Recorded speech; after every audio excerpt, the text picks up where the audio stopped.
everyone has filled up on a really good breakfast, and now after all of these announcements, you are ready to go because we are going to be energetic and move around today a little bit, and I'm excited about what Kelly's going to bring to us. But Kelly Irons launched Develop Us after more than a decade of consulting and project work while balancing a full-time job. Anybody in this room know what that's like?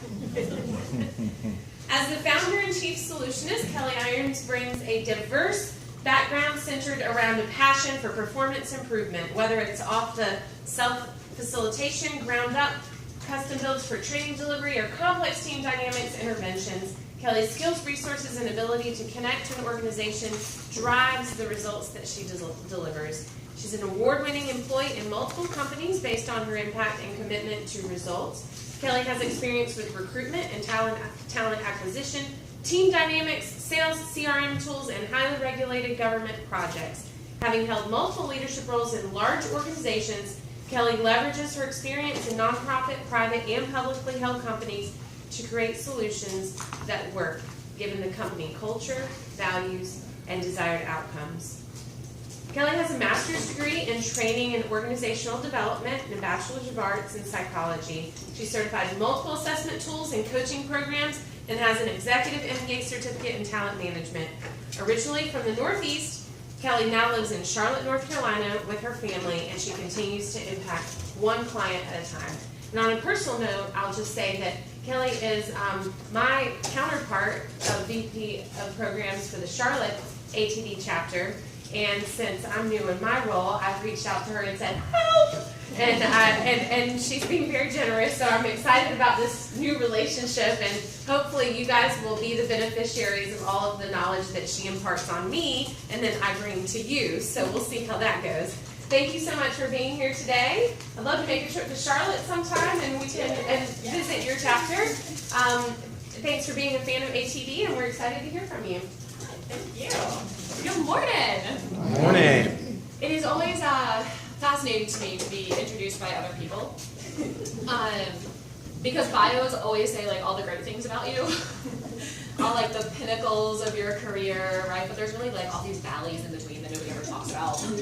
Just the real bio, I'll give that one next time. Okay. All the times I screwed up horribly, fell flat on my face. Right. Well, I'm super excited to be here for a couple of reasons.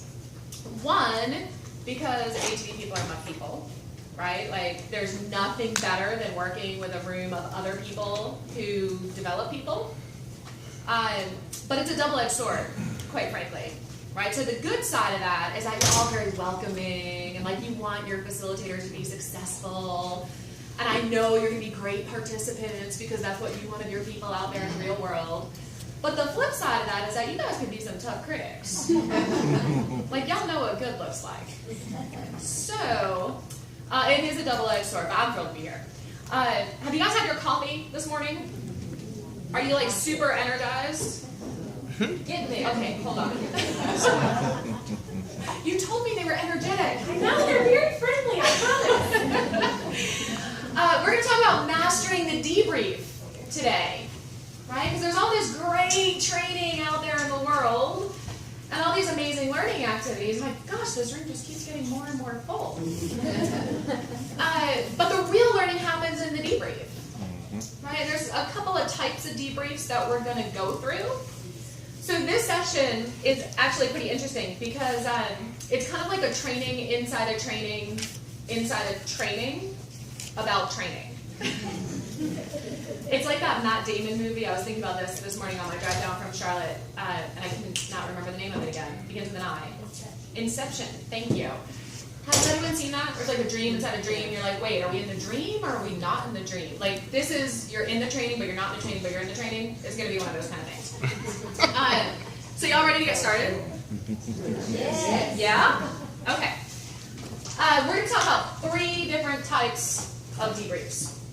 But what do y'all know about debriefs now? Right? So like you run an exercise, and then there's sort of this conversation that happens about what happened, which is the most simple way to put a debrief. What do you guys know about a great debrief? What's it take to be great? Preparation. Preparation? Where's that come from? right, so preparation, say a little bit more about that. Anticipating what they might respond, how they might respond, and how you can really draw out what you're trying to accomplish more by how they respond. Awesome, so kind of having some foresight about like, what might happen here, right? And experience counts in that. If you've run the activity before, you know how people are going to respond most likely, some things that might come up. What else does it take to be really great in a debrief? Asking great questions. Yeah, this power of asking questions is really important too, as opposed to just telling people, right? What else? What else does it take to be really, really good at this stuff? But it's memorable. It's going to be memorable. Was that you? I'm sorry. My localization practice is not good this morning. Yeah, so it's got to be memorable, right? Like, it's got to be this thing that's like, oh yeah, that happened, and I'm going to take it back into the real world with me, right? I'm going to remember the impact that this had. And most of the time that impact happens in the debrief, it doesn't happen in the exercise. What else does it take to be really good at this? Knowing the audience. Knowing your audience, say a little bit more about that too. You need to be able to relate that activity to their real world. So you have to know who Yes. you're really coaching with. Yeah, you've got to be able to make the connection back to that space outside the training, right? And I think you're going to add something That's else. what I was going to say. Okay. Making that connection. You guys are hitting on some good stuff here. I'm going to add one more piece to that, okay? Because I really do think there's three major things that make a fabulous debrief. The first one is that you've got to pay attention. So you have to pay attention to what's happening in the room. And so often I see facilitators who are like, hey, go do this activity, you have 10 minutes. And then they're like, what did you do on this flip chart over here? And oh, hold on, let me check my email while I'm at it, while you guys are doing that activity. Okay, yeah, 3 minutes left, right? You have to be out there with the people, right? And hearing what's happening so you can kind of bring it back to the conversation. So one is put down the phones, folks, right? Like get out there with the people. Don't use a training activity as your opportunity to take a break or figure out what you're going to do next. You've got to stay engaged with it. The second thing is that you do kind of have to be able to predict what might happen because you've got to be able to tie it to a learning point, right? So we all know training starts with objectives, and then there's content, and then there are learning activities associated with bringing that content to life.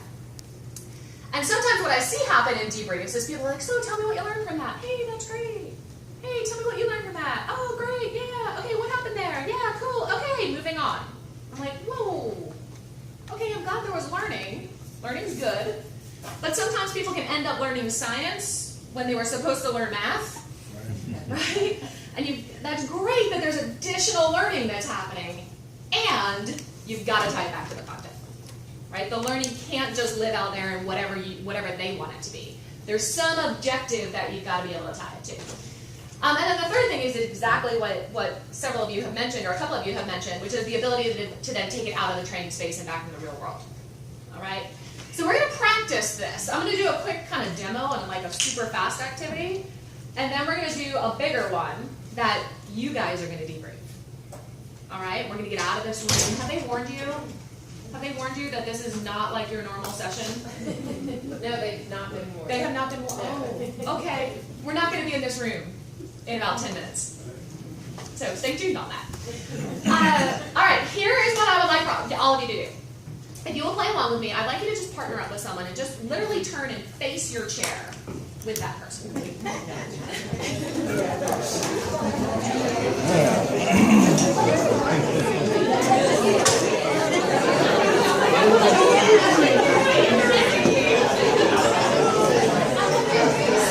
hello to your new friend, shake a hand, share a seat. And what I'd like you to do is just study your partner for a minute. Kind of take in their appearance, check them out, make sure you know what they look like.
And the other person, I want you to turn your back on your partner so you can't see him.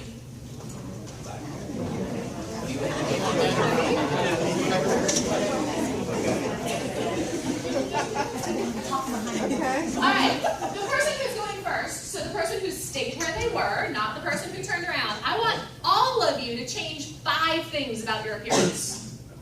I'm sorry, what? I want you to change 5 things about your appearance. The one who did not turn around. So the one who stayed still. I want you to change 5 things about your appearance. And I'm changing 5 things. 5 things.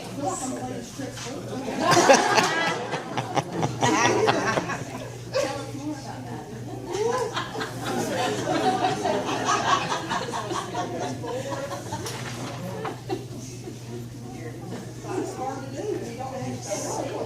You're right. But it's not me. I'm shaving it, by the way.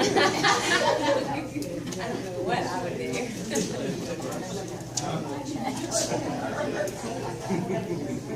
Everybody got 5? No. Not yet.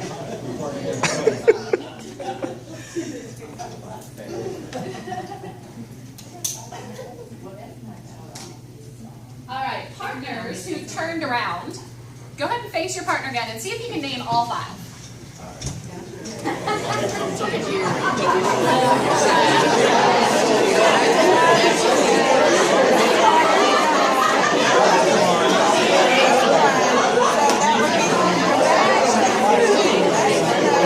I didn't count that one, right?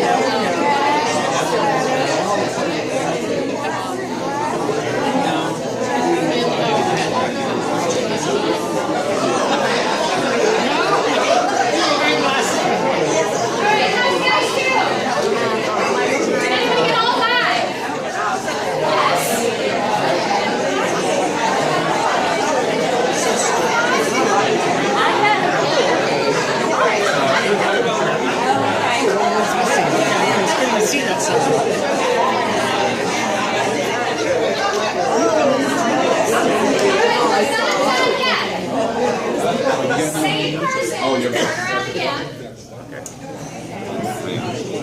Same person, turn around. And the changers, He did? I want you to change 5 more.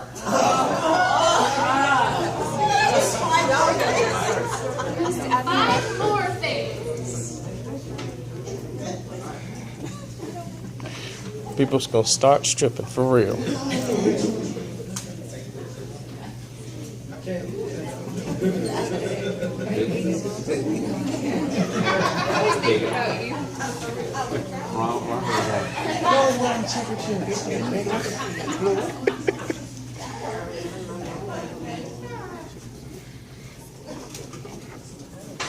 All right, non-changers, turn around and see if you can identify the new changer.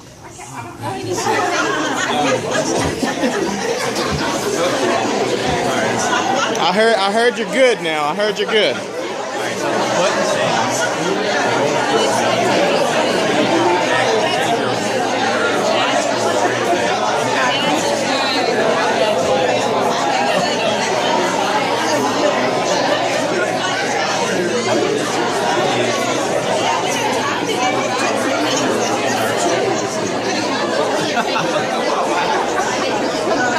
You get it?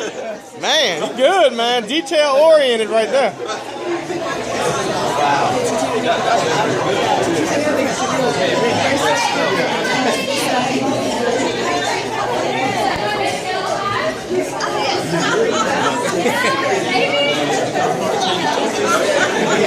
You get it? Oh, man. Bring this back to center and debrief this. Okay.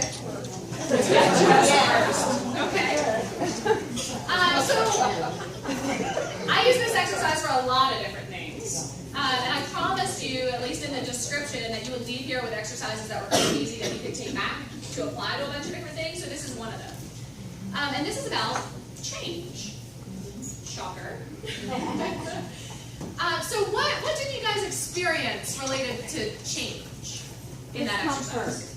Discomfort. Yeah. What else? Aggravation that you made us do more.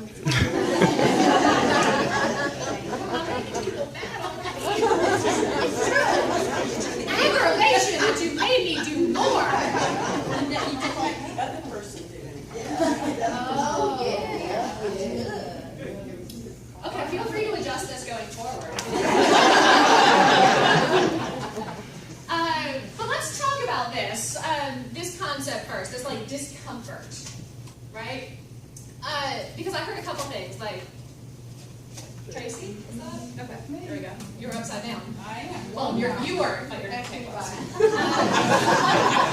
So Tracy, first words out of her mouth were like, I feel like I'm playing strip poker. Right? But there's this like discomfort of like, oh my gosh, this is awkward.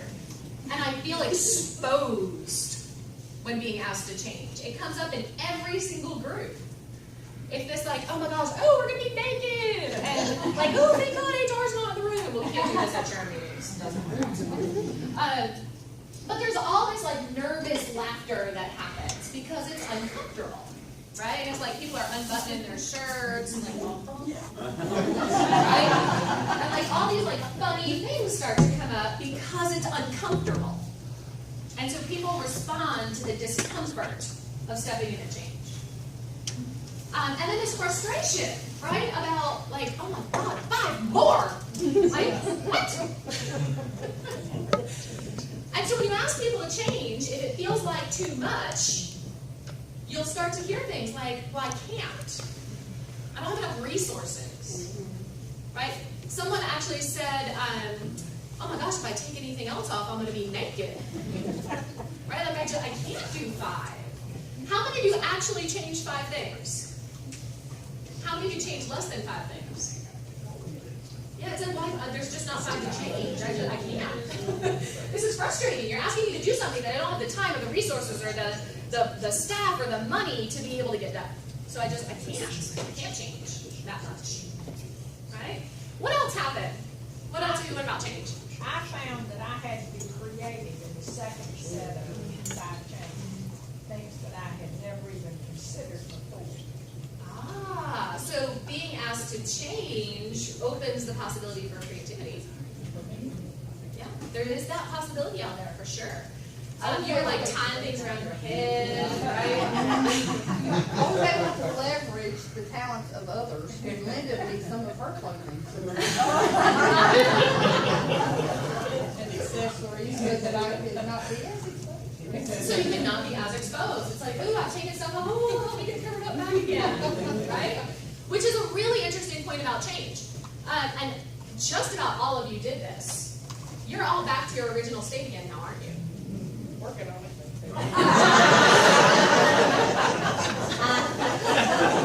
So there's this funny thing that happens with change, which is as soon as you stop saying change, people go back to their comfort zone as soon as humanly possible. You guys all fell for that.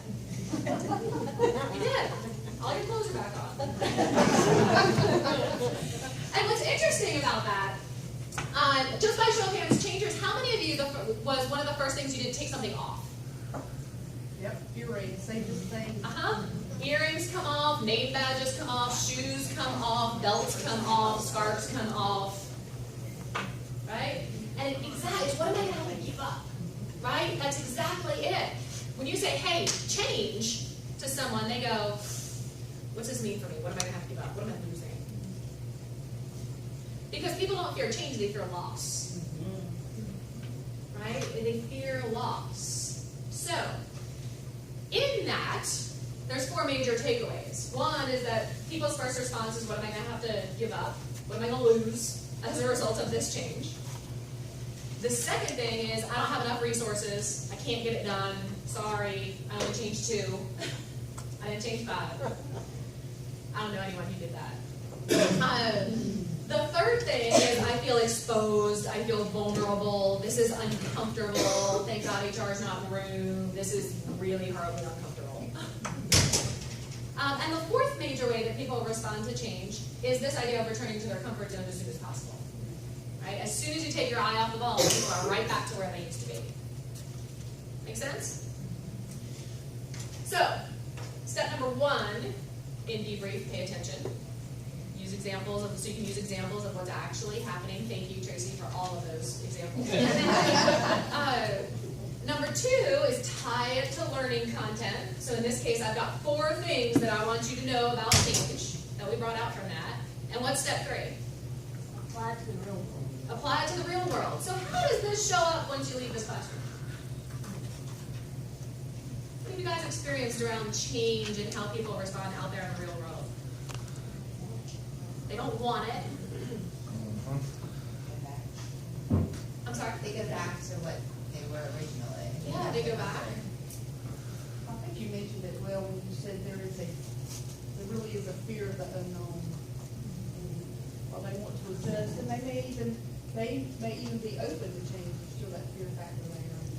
What does this look like? Yeah, What this am I fear gonna of look like in the loss. future? I'm Right? just glad I That fear didn't have of a the mirror unknown. so that I could see what it was like. And so if we were to carry this out, right, then we would kind of personalize it and say, okay, so now that you know that, how do you show up differently when leading change? Right, so you've learned that, but now what are you going to do differently as a result of that learning, right? You can anchor it in behavior change for people. So that's a quick and dirty, fun activity. Is that fun? Yeah. Yeah, great way to end training sessions, by the way, right? Because it kind of ends on like a fun high note. And this whole concept of like, hey, when you walk out there, you're just going to go right back to your comfort zone, but what are you really going to commit to doing differently? And how are you going to maintain that? So that's the methodology. That's all there is to it. It's that simple. Right? So that was kind of like the learn, when we build trainings in our team, we follow a learn, shadow, do, teach methodology. So that was like the learn and the shadow. Now you guys get to do it. You guys ready? Yeah? All right. We're going to divide this room right down the middle. You can go whichever way you like. What are the options? Or that way. You can either side of the room. Okay? So I actually need kind of you guys to like stand up and kind of huddle, like make a circle on either side over here. Who are you going to insult? Yeah.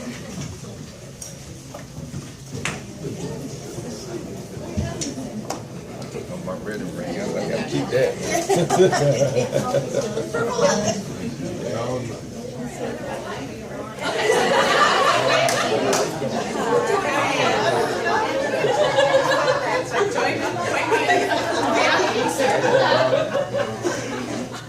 I need you all to point one finger in the air again. Say clean, good fingers. And on the count of 3, point to any other person in this group and say, you are a new teacher. 1, 2, 3.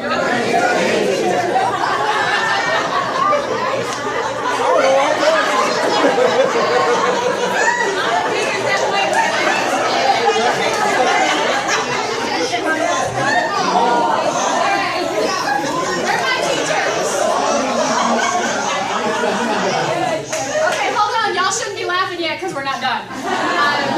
So where are my teachers? Jamal. Raise a hand. And Kevin. All right, Jamal and Kevin, you get to pick 3 friends. Oh. 1, 2, trying to people who don't want to point at me. 3. And I'm exposed.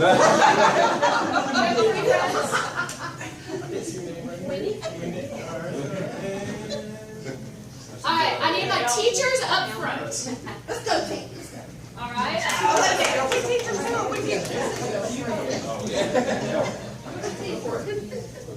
Are we assistants?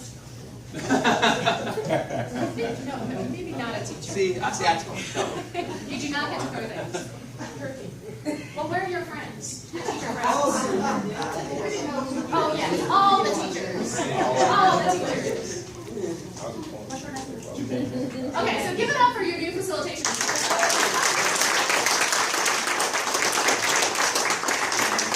All right, here is your mission. Somewhere in this room, I've lost them. There are some big, long white tubes. Oh, hot dog, noisemaker. Oh, they're over there. Okay. Thank you. This team, you're going to keep 2 of these. And a golf ball. This team, you're going to keep 2 of these. And a golf ball. Okay? Your mission is to pay attention so you can debrief this really well with them. That's your only job. And to laugh and take funny pictures. Okay. Each side of the room, you've got 2 mailing tubes and 1 golf ball. Your job is to create a pipeline that will roll the ball from one end of a tube all the way through to the other end of the tube without falling out. And so the next tube's got to be ready. And then the next one has to be ready. And the next one has to be ready. Until the tube has been held by everybody. You've all done your part on this team.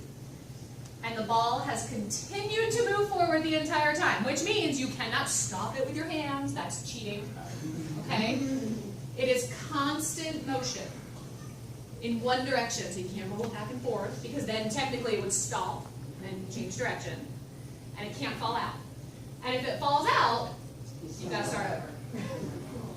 Okay? So this is going to take a little bit of room. We have the lobbies, we have the sidewalk. It's a beautiful morning out there. Feel free to go over, like, facilitation team, make sure they don't leave. Okay? Stay in the building. All right? Did you say take pictures too? Yeah, please take pictures. This will make for some good social media stuff for you. So how many times do you think your team's going to have to start over here? Facilitation team, how many times are they going to have to start over? 3 if possible. Yeah. 3? Okay. Look at how smart we are. Did you like we would drop anything? Okay, how many times do you think y'all are going to have to start over? I'm going with the under. I'm going to go cheap. Okay. Alright, so this team has set a goal of 3 restarts. This team has set a goal of 2 restarts. As far as the subject matter at hand, y'all want to know what training you're in? Because this is like the training inside the training. I warned you. You guys are in a team building session. And you guys are in a strategic planning class. Okay? And with that, I gift you your class. So you guys can figure this out. You will need more room than is what is available in this space. Need everybody Take it outside, take it wherever you like.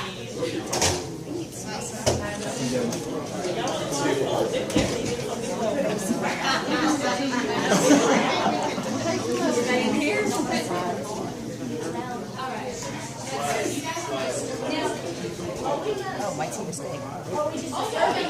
You're a teacher. I wouldn't call this cheating.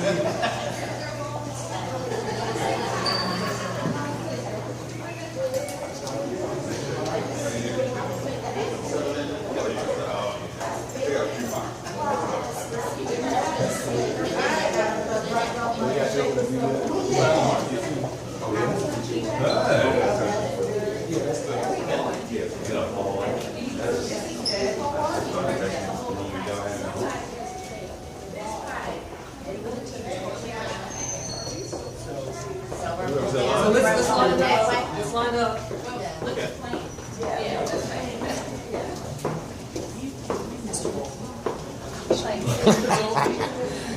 Where are my teachers? Right here. Where's my teacher team? Okay. So here are this is your subject matter. And this is what you want to, the content that you want to be able to teach as a result of this activity. So feel free, there's 2 cards, share them with your other co-facilitators, okay? So once the ball goes into this container.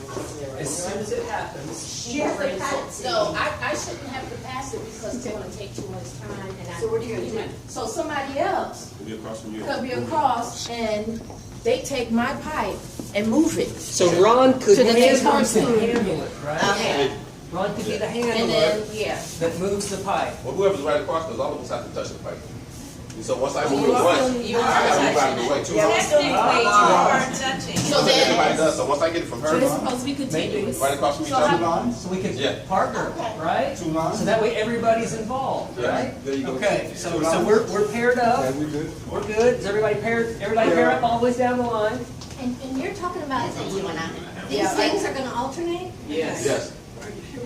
How